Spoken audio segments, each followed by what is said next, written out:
Hello बच्चों, कैसे हैं आप सभी। आशा करते हैं आप सभी बहुत अच्छे होंगे, स्वस्थ होंगे। आप सबकी पढ़ाई बहुत बेहतरीन चल रही होगी। एग्ज़ाम की तैयारी भी आप बहुत अच्छे कर रहे होंगे।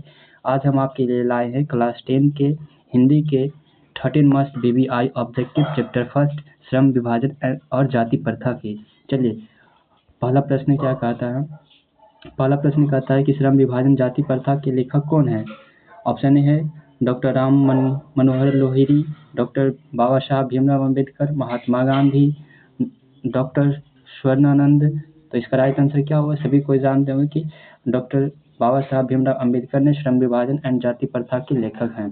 तो बच्चों, आपसे एक रिक्वेस्ट है, हमारे चैनल को लाइक एंड सब्सक्राइब करें ताकि वीडियो का नोटिफिकेशन आप तक सबसे पहले पहुंचे। चलिए अगला प्रश्न देखते हैं।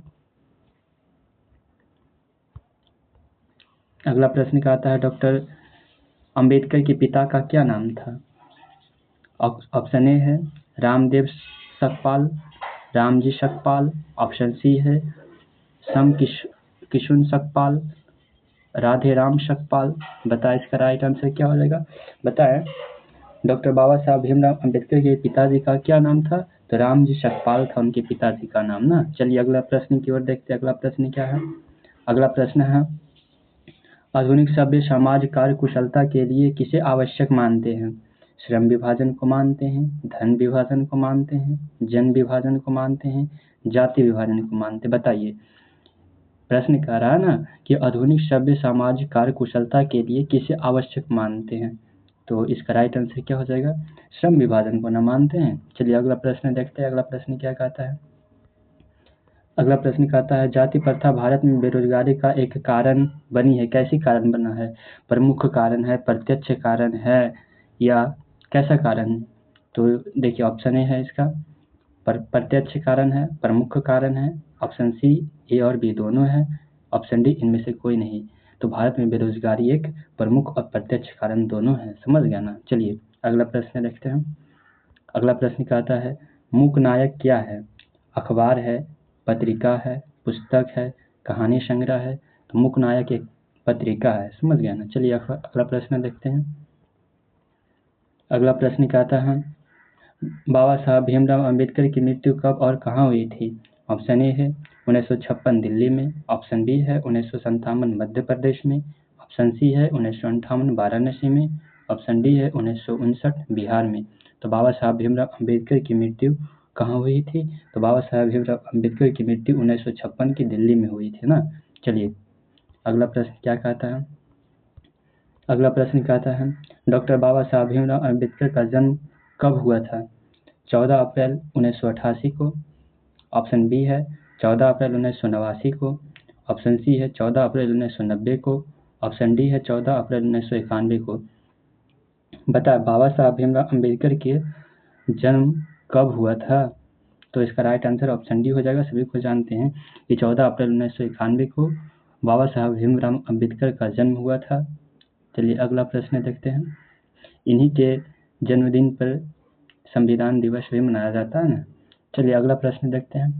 अगला प्रश्न कहता है, अंबेडकर जी की दृष्टि में भाईचारा का वास्तविक रूप कैसा होता है। ऑप्शन ए है दूध और शक्कर के मिश्रण की तरह। ऑप्शन बी है दूध और पानी के मिश्रण की तरह। ऑप्शन सी है तिल और तंदुला के मिश्रण की तरह। ऑप्शन डी है पानी और नमक के मिश्रण की तरह। तो बाबा साहब भीमराव अम्बेडकर के अनुसार भाईचारा का वास्तविक रूप कैसा था। तो बाबा साहब भीमराव अम्बेडकर के अनुसार भाईचारा का वास्तविक रूप था दूध और पानी के मिश्रण की तरह। समझ गए ना। सॉरी पानी और नमक के मिश्रण की तरह, जो कि एक जैसा ना दिखाई देता है ना। सॉरी, इसका आंसर हो जाएगा, राइट आंसर इसका डी हो जाएगा। समझ गए ना, पानी और नमक के मिश्रण की तरह एकदम साफ होना चाहिए। समझ गए ना। चलिए अगला प्रश्न देखते हैं। अगला प्रश्न कहता है, भारतीय संविधान के निर्माण में महत्वपूर्ण भूमिका किसकी है। सभी को जानते होंगे। ऑप्शन ए है भीमराव अम्बेडकर, ज्योति फुले, राजगोपालचारी, महात्मा गांधी। सभी को जानते होंगे कि भारतीय संविधान के निर्माता बाबा साहब भीमराव अम्बेडकर को कहे जाते हैं ना। चलिए अगला प्रश्न देखते हैं। संविधान का निर्माण में कितना समय लगा था। बताइए तो जल्दी, कमेंट करें तो इसका जवाब। संविधान का निर्माण में कितना समय लगा था। बताएं। चलिए देखते हैं अगला प्रश्न, देखते हैं अगला प्रश्न क्या कहता है। अगला प्रश्न कहता है सभ्य समाज की आवश्यकता है। किसका आवश्यकता है? जाति प्रथा की आवश्यकता है, श्रम विभाजन की आवश्यकता है, अनुबंध की आवश्यकता है, दूध और पानी की आवश्यकता है। तो किसकी आवश्यकता है मेरे भाई? तो श्रम विभाजन की आवश्यकता है। सभ्य समाज को हमें चलाने के लिए कैसे समाज की आवश्यकता है? तो सभ्य समाज की, श्रम समाज की आवश्यकता है ना, समझ गए ना। ऑप्शन इसका ये हो जाएगा, श्रम समाज की आवश्यकता है। चलिए अगला प्रश्न देखते हैं। जाति प्रथा देखिए यहाँ, अगला प्रश्न है प्राथमिक शिक्षा प्राप्त करने के बाद अंबेडकर जी उच्चतर शिक्षा प्राप्त करने के लिए कहाँ गए थे? सभी को पता है कहाँ गए थे। ऑप्शन ए है इटली गए थे, दक्षिण अफ्रीका गए थे, न्यूयॉर्क गए थे, दक्षिण कोरिया गए थे। तो बताएं बाबा साहब भीमराव अंबेडकर उच्च शिक्षा पाने के लिए कहाँ गए थे? तो वो न्यूयॉर्क गए थे ना। चलिए अगला प्रश्न क्या कहता है। अगला प्रश्न कहता है अंबेडकर चिंतन व रचनात्मक के लिए प्रेरक व्यक्ति थे। अंबेडकर जी जो थे वो चिंतन व रचनात्मक के लिए प्रेरक व्यक्ति थे।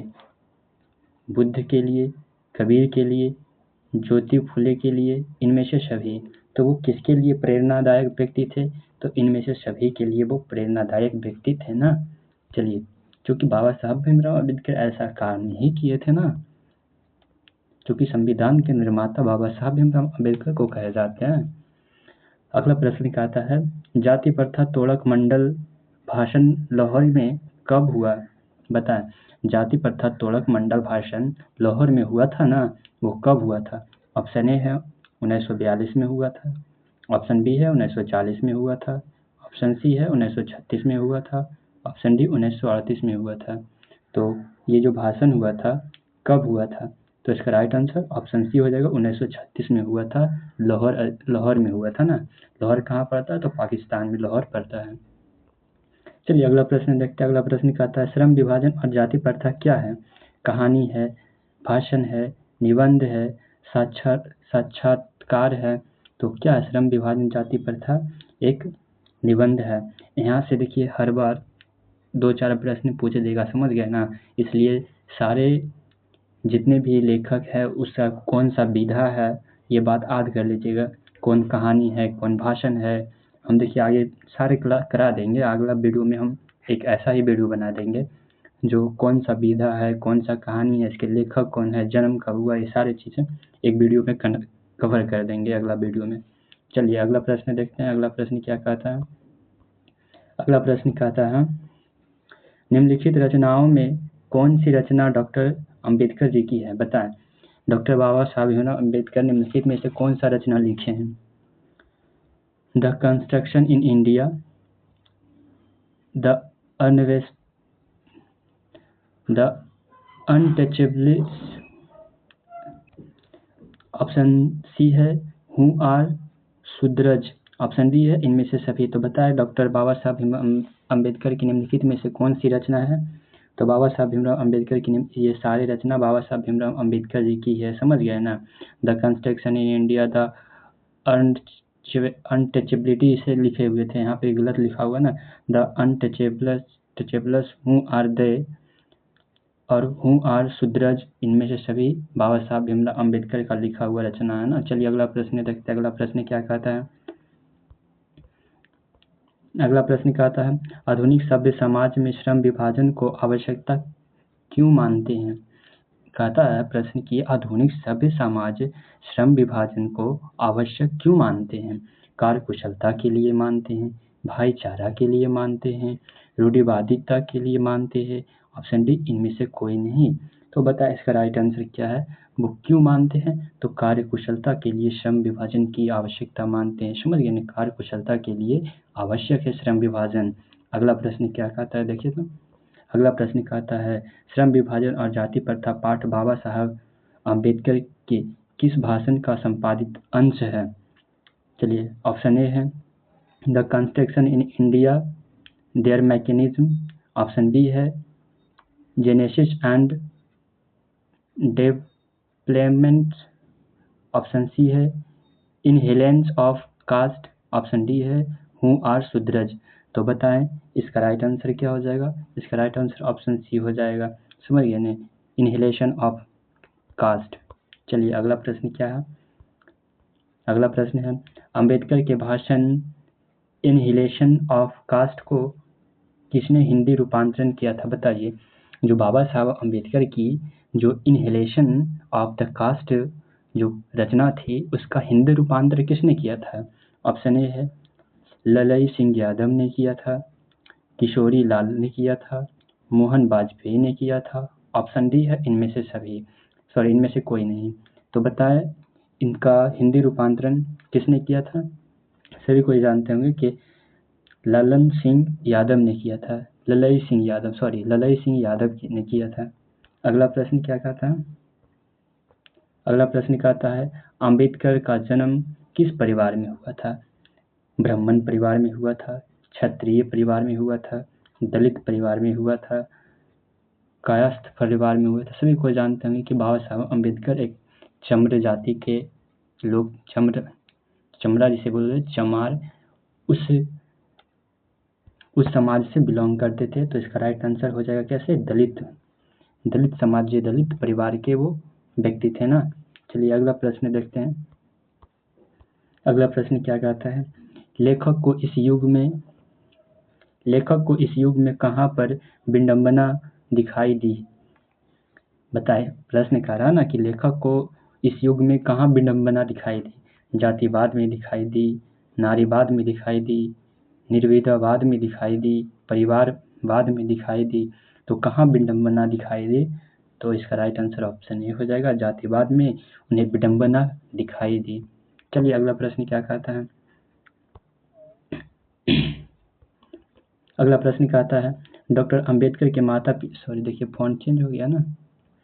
डॉक्टर अंबेडकर के माता पिता का नाम क्या था?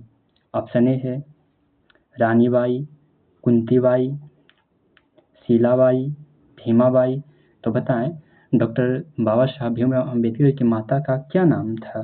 सभी कोई जानते होंगे कि डॉक्टर बाबा साहब भीमराव अंबेडकर का माता का नाम भीमाबाई था। समझ गए ना।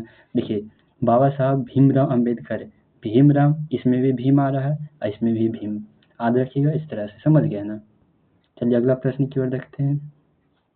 अगला प्रश्न क्या कहता है डॉक्टर अंबेडकर के पीएचडी की उपाधि कब धारण की? डॉक्टर बाबा साहब अंबेडकर पीएचडी की उपाधि कब पाए थे? 1920 में पाए थे, 1918 में पाए थे, 1916 में पाए थे, 1914 में पाए थे। बताएं डॉक्टर बाबा साहब अंबेडकर पीएचडी की उपाधि कब पाए थे? तो 1916 में पाए थे। चलिए अगला प्रश्न क्या कहता है? अगला प्रश्न कहता है लेखक की दृष्टि में विडंबना की बात क्या है? लेखक की दृष्टि में विडंबना की बात क्या है? जातिवाद के पोषकों की कमी नहीं है, जातिवाद के पोषक नगण्य है, ऑप्शन सी है आर्थिक दृष्टि से जातिवाद उचित है, ऑप्शन डी है जातिवाद लोकतंत्र के विरोध नहीं है। तो बताएं इसका राइट आंसर क्या हो जाएगा? तो इसका राइट आंसर ऑप्शन ए हो जाएगा, जातिवाद के पोषकों की कमी नहीं है। समझ गया ना। चलिए क्वेश्चन नंबर 24 देखते हैं। क्वेश्चन नंबर 24 क्या कहता है लेखक के दृष्टि में आदर्श समाज कैसा होना चाहिए? ऑप्शन ए है जिसमें स्वतंत्रता, समानता और मातृत्व का भाव हो, ऑप्शन बी जिसमें सभी धनी हो, ऑप्शन सी जिसमें सभी पढ़े लिखे हो, ऑप्शन डी जिसमें सभी स्वस्थ हो। तो बताए लेखक के दृष्टि में, लेखक के अनुसार आदर्श समाज कैसा होना चाहिए? तो इसका राइट आंसर क्या हो जाएगा? इसका राइट आंसर ऑप्शन ए हो जाएगा राइट आंसर, जिसमें स्वतंत्रता हो, सब कोई चाहता है हम स्वतंत्र हो, जिसमें समानता हो, भाईचारा हो, वैसा ही ना लेखक चाहते थे उनके अनुसार। चलिए अगला प्रश्न देखते हैं। अगला प्रश्न क्या कहता है लेखक बेरोजगारी का प्रमुख और प्रत्यक्ष कारण किसे मानते हैं? अशिक्षा को मानते हैं, जनसंख्या को मानते हैं, जाति प्रथा को मानते हैं, उद्योग धंधा की कमी को मानते हैं। तो जाति किसे मानते हैं? लेखक बेरोजगारी का प्रमुख कारण किसे मानते हैं? तो जाति प्रथा को मानते हैं। जाति प्रथा के कारण आज बहुत सारे लोग अपने जो पूर्वजों के किए हुए जो कार्य है उसे ही करते आ रहे हैं।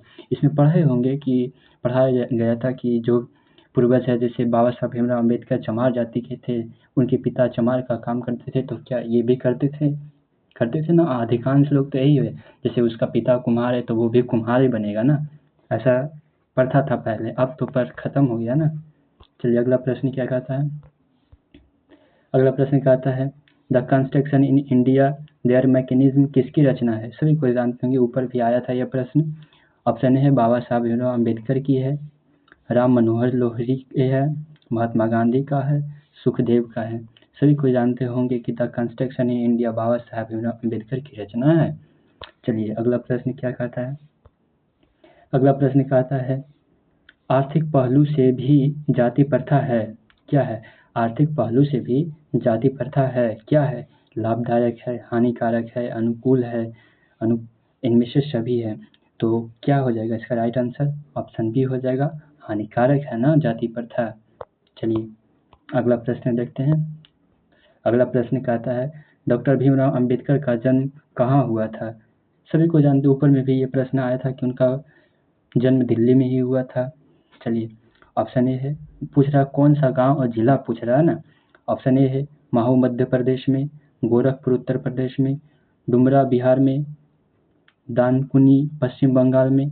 सभी को जानते हैं कि बाबा साहब भीमराव अम्बेडकर का जन्म डुमरा बिहार में हुआ था। सॉरी, डुमरा बिहार में गलत है ना, महू मध्य प्रदेश में हुआ था, समझ गया ना। बाबा साहब भीमराव अम्बेडकर का जन्म महू मध्य प्रदेश यूपी में पड़ता है, समझ गया ना, यूपी में। चलिए अगला प्रश्न देखते हैं। अगला प्रश्न क्या कहता है। अगला प्रश्न कहता है डॉक्टर बाबा साहब भीमराव अम्बेडकर किस पत्रिका का संपादक किए थे। उज्ज्वल भारत का, उड़ता भारत का, बहिष्कृत भारत का, पुरस्कृत भारत का, तो किसका वो किए थे, किसका पत्रिका का संपादन, किस पत्रिका का संपादन बाबा साहब भीमराव अम्बेडकर किए थे। तो बहिष्कृत भारत का पत्रिका का संपादन बाबा साहब भीमराव अम्बेडकर किए थे ना। चलिए अगला प्रश्न क्या कहता है भारतीय संविधान के निर्माता के रूप में हम किन्हें जानते हैं। बताए भारतीय संविधान का निर्माता कौन है। महात्मा गांधी है, भीमराव अम्बेडकर है, पंडित जवाहरलाल नेहरू है, सुभाष चंद्र बोस है। तो सभी को जानते होंगे कि हमारे संविधान का निर्माता बाबा साहब भीमराव अम्बेडकर हैं। चलिए इसी प्रकार से हम इस चैप्टर के 30 मस्ट वीवीआई ऑब्जेक्टिव जो अब तक बिहार बोर्ड द्वारा पूछा गया है हमने उसे देखा। अब देखिए कुछ लघु उत्तरीय प्रश्न भी है जिसे देख लीजिए, जो बिहार बोर्ड ने पूछा है, देख लीजिए। आप कमेंट करेंगे तो हम इसका आंसर भी एक वीडियो ले आएंगे, इसके आंसर को ले आएंगे, समझ गया ना। आप कमेंट करिएगा तो, और नहीं करिएगा तो फिर रहने देंगे। हम सोचेंगे कि आप सबों से बन गया होगा, और बन ही जाएगा, समझ गया ना। देखिए क्या कहता है। पहला प्रश्न है श्रम विभाजन और जाति प्रथा है। दूसरा 20 का जात, सॉरी प्रश्न देखिए छूट गया, समझ गया ना। कहे थे कि यहाँ पे दे दिया, चैप्टर का नाम दे दिया, देखिए टाइप नहीं किया, उसको बोले थे टाइप कर देने के लिए, सॉरी। नेक्स्ट वीडियो में हम आपको प्रोवाइड करा देंगे आंसर के साथ सब्जेक्टिव, समझ गया ना। Thank you. अच्छा लगा हो तो प्लीज़ लाइक एंड सब्सक्राइब करें। दोस्तों यहाँ पर आपको क्लास 10th, देखिए यहाँ पे लिखा हुआ है दोस्तों, यहाँ पर आपको क्लास 10th हिंदी का ऑब्जेक्टिव क्वेश्चंस आंसर दिया गया है। श्रम विभाजन और जाति प्रथा पाठ कहाँ और यह सब प्रश्न आपके लिए बोर्ड परीक्षा में आए हुए हैं, समझ गए ना। तो दोस्तों हम इसी के साथ हम विदा लेते हैं। आपके चैप्टर 1 के जितने भी बोर्ड अब तक सवाल पूछे हैं हमने वो सारे प्रश्न करा दिए हैं, और बस सब्जेक्टिव की बारी है। तो अगला वीडियो जो आने वाला है वो सब्जेक्टिव प्रोवाइड करा दिया जाएगा। और आपसे विनम्र निवेदन है कि हमारे चैनल को अधिक से अधिक लाइक और शेयर करें और सब्सक्राइब करना ना भूलें। Thank you.